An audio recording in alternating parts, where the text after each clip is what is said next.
kita harus pekan disiplin. Di sini kita menerapkan ilmu disiplin. Jangan kita minta siswa disiplin, kita nggak disiplin. Kita minta siswa tepat waktu datang ke kelas, kitanya nggak tepat waktu datang ke kelas. Atau kita ngilang di kelas, gitu ya. Gitu. Nah, sekarang kuncinya cara meningkatkan prospek guru.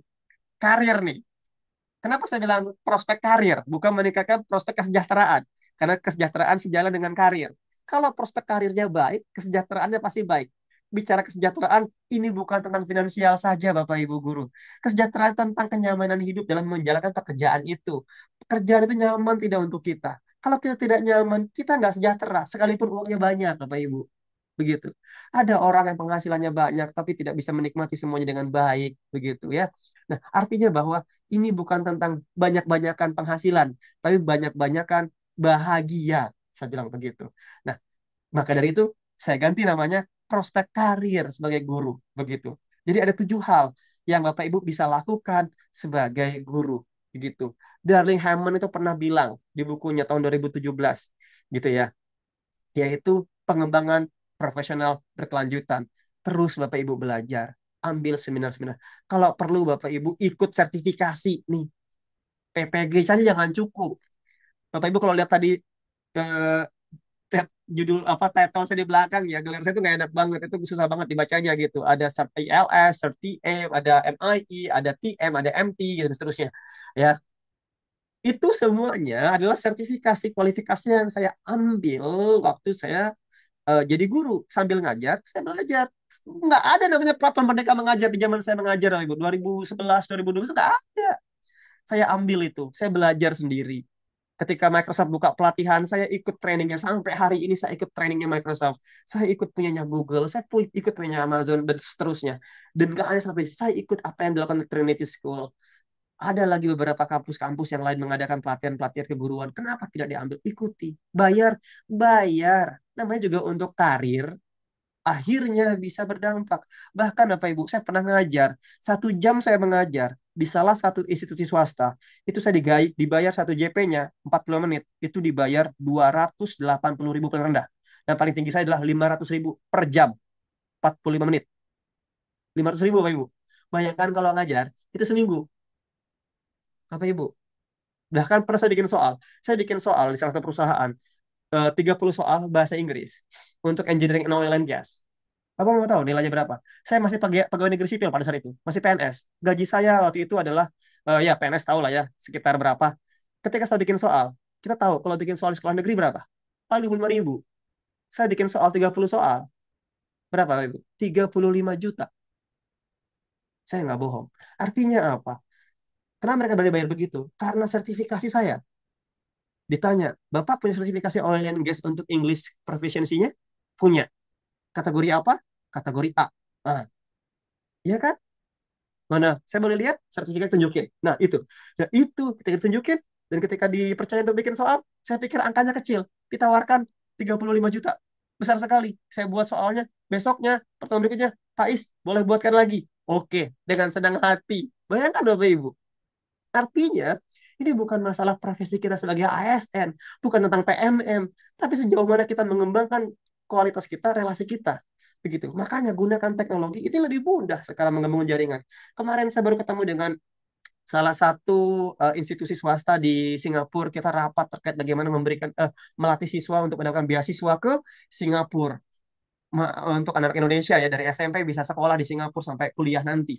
Dan Singapura mau biayain anak-anak Indonesia nih begitu dan saya ambil bagian di situ. Dan artinya apa? Bisa Bapak Ibu. Saya buka diri saya untuk kesempatan-kesempatan demikian. Dan kalau perlu kuasain bahasa Inggris itu ya. Itu 3 penggunaan teknologi. Berikutnya ada setelah tiga yang berikutnya adalah ini. Jaringan profesional tadi sudah sampaikan. Lalu riset dan publikasi. Bapak Ibu kalau perlu bikin riset, bikin buku.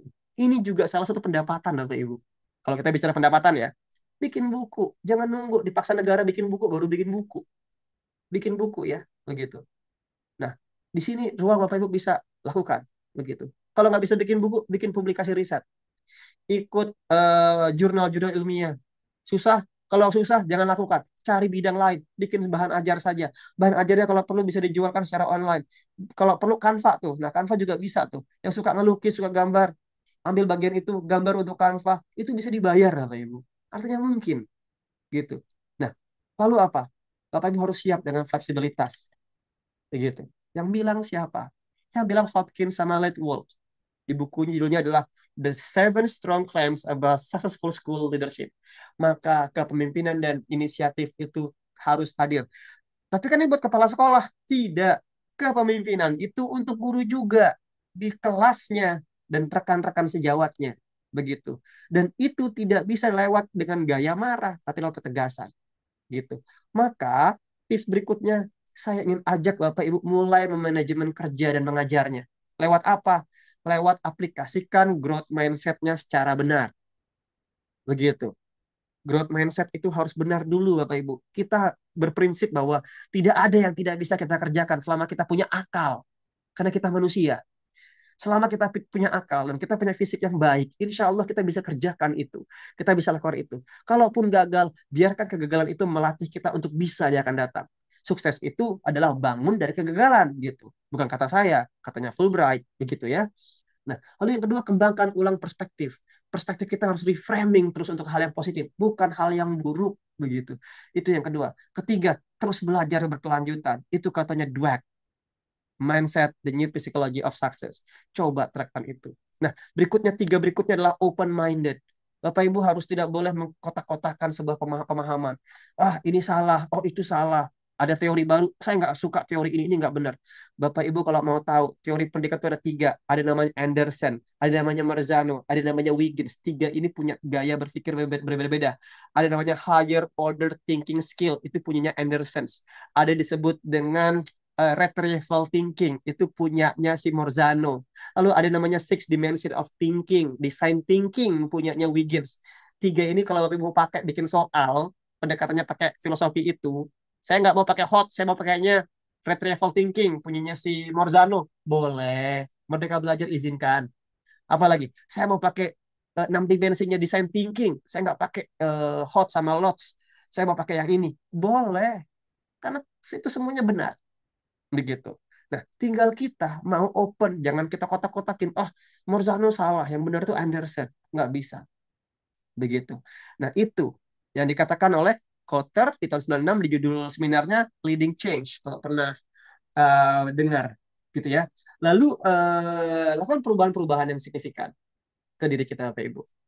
Dan sebelum saya tutup, saya punya tiga tips untuk Bapak Ibu.